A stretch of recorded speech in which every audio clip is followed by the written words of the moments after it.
Hello student, अब करते हैं हम लोग 5.1।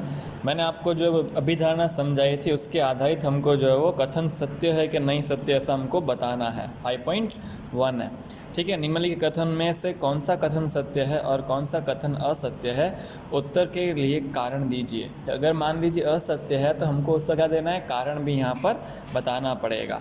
तो क्या कहता है पहला हमारे पास, एक बिंदु से होकर केवल एक ही रेखा खींची जा सकती है। अब यहाँ पे क्या बोलता है कि मान लीजिए कोई एक बिंदु है, ठीक है। अब उस बिंदु में से हम एक ही रेखा पसार कर सकते हैं, परंतु यहाँ पे यूक्लिड की अभिधारणा कहती है कि हम जो है वो एक बिंदु से अनंत रेखाएं, मतलब बहुत सारी रेखा, एक से अधिक रेखाएं जो है वो पसार कर सकते हैं। इसका मतलब ये क्या हो जाएगा, असत्य हो जाएगा, ठीक है, फर्स्ट वाला।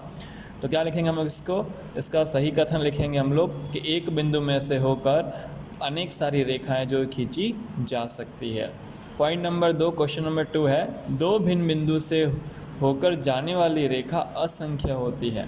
अब दो बिंदु मतलब कि जैसे मान लो एक ये बिंदु और एक ये बिंदु है, इसको ए और इसको बी नाम मैंने जो है वो दे दिया।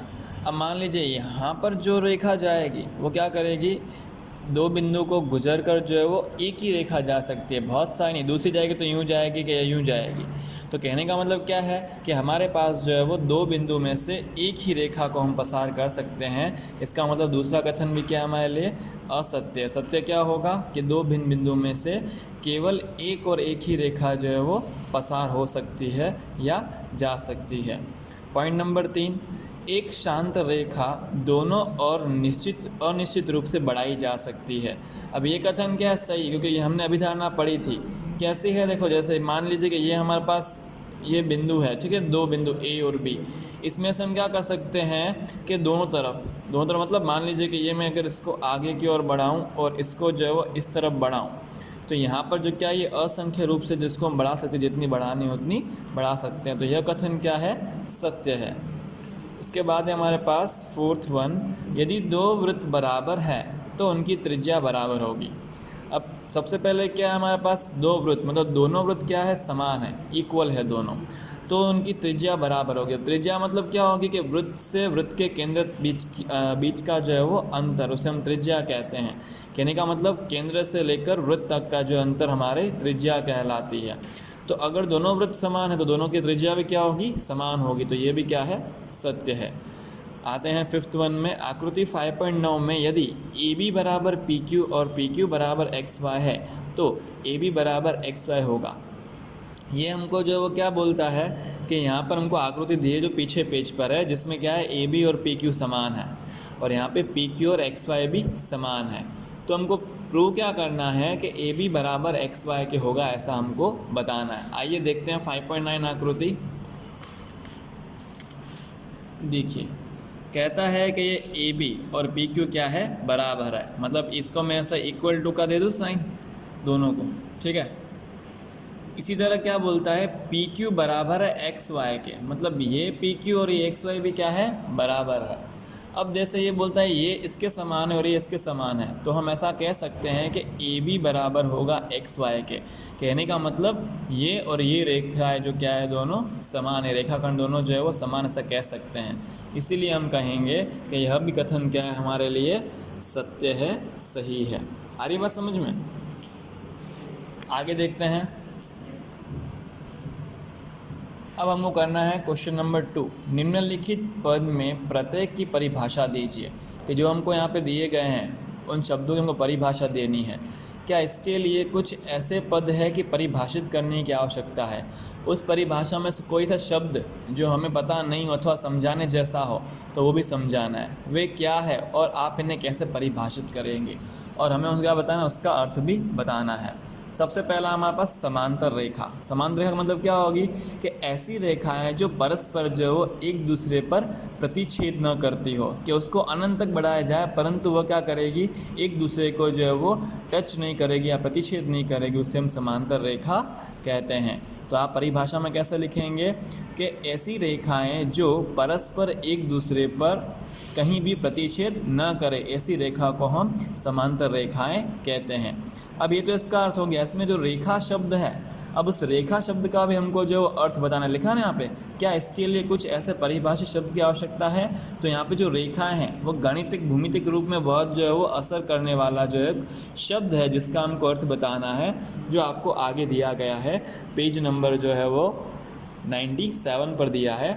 देखिए, एक रेखा चौड़ाई रहित लंबाई होती है, तो ये हमको रेखा का अर्थ जो है वो आगे से ही मिल गया है। तो इस प्रकार से हम क्या करेंगे, इसका दूसरा अर्थ रेखा पर लाइन करके बताएंगे कि रेखा जो है क्या है, चौड़ाई रहित लंबाई होती है। इसके बाद नेक्स्ट वाला देखते हैं, दूसरा क्या कहता है। दूसरा कहता है लंब रेखाएं।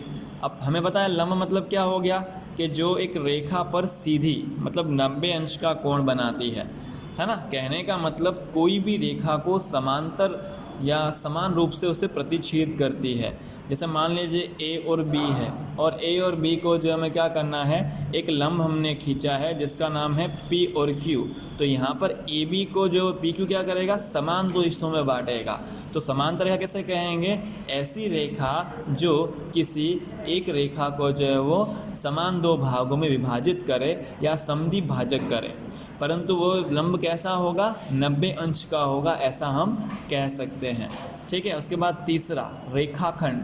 अब रेखाखंड क्या है कि कोई भी दो शांत रेखा, ठीक है, कोई भी दो शांत रेखा जो क्या कहलाती है, रेखाखंड कहलाती है। जैसे एक्स और वाई, तो ये एक्स और वाई क्या है, ये बिंदु है इनके, और यहाँ पे क्या है, शांत है। अगर चाहें तो इसको बढ़ा सकते हैं अलग अपने रूप से, परंतु ये अभी क्या है, इसकी जो है वो स्थिर लाइन जो है वो स्थिर की गई है, जिसको हम एक्स वाई से दर्शा सकते हैं, या ऐसे हम रेखाखंड कह सकते हैं कि ऐसे दो शांत बिंदु के बीच का अंतर या रेखाएं जो हमें रेखाखंड कहलाती है। और इसमें भी हमको चाहे तो हम रेखा का जो इसमें अर्थ दे सकते हैं। सब में मोस्ट ऑफ रेखा ही जो है वो अर्थ के रूप में हमें बताना है, परिभाषित करना है, बाकी कोई शब्द नए नहीं जिसको हमें परिभाषित करना है। उसके बाद है हमारे पास चौथा वृत्त की त्रिज्या। वृत्त की त्रिज्या, अब मान लीजिए कि ये वृत्त है, ठीक है, एक वृत्त है ये वाला, आप अच्छे से बनाइएगा डायग्राम, और ये उसका ओ केंद्र है। अब ओ से कोई बिंदु मान लीजिए कि मैं यहाँ पे ए ले रहा हूँ, तो ओ से ए ये क्या कहलाती है हमारे बीच, ए आर कहलाती है। आर मतलब त्रिज्या। तो वृत्त से वृत्त के केंद्र मतलब ए से लेकर ओ तक के अंतर को हम क्या कहेंगे, त्रिज्या कहेंगे। कहने का मतलब एक वृत्त के केंद्र से लेकर उसके वृत्त तक का अंतर को हम क्या कहेंगे, त्रिज्या कहेंगे। ठीक है, इसे हम आर से दर्शाते हैं। फिर आता है पांचवा और अंतिम है वर्ग। वर्ग मतलब कि ऐसा प्रकार का जो है वो चौरस आकृति है कि जिसके अंदर जो है वो क्या है, उसके आमने सामने के मतलब सभी के सभी जो है वो रेखाएं समान हैं, मतलब भुजाएं समान हैं, और सभी के सभी जो है वो कोण समान है। उसे हम क्या कहते हैं, वर्ग कहते हैं। कि ऐसा जो है वो आयत या ऐसा प्रकार की चौरस आकृति कि जिसके जो है वो सभी कोण और सभी भुजाएं जो है वो समान होती है। ए बी बराबर बी सी बराबर सी डी और सी डी बराबर डी ए, इस प्रकार से। और कोण ए बराबर कोण बी बराबर कोण सी बराबर कोण डी के होगा। तो इस प्रकार से हम उसे जो है वो ऐसे आकृति को वर्ग कहते हैं। तो यहाँ पर हमारे क्वेश्चन दोनों पूरे हो रहे हैं, आपको लिख के नोट करके बताना है। वीडियो पॉज करके आप लिखते जाएंगे। ठीक है, थैंक यू।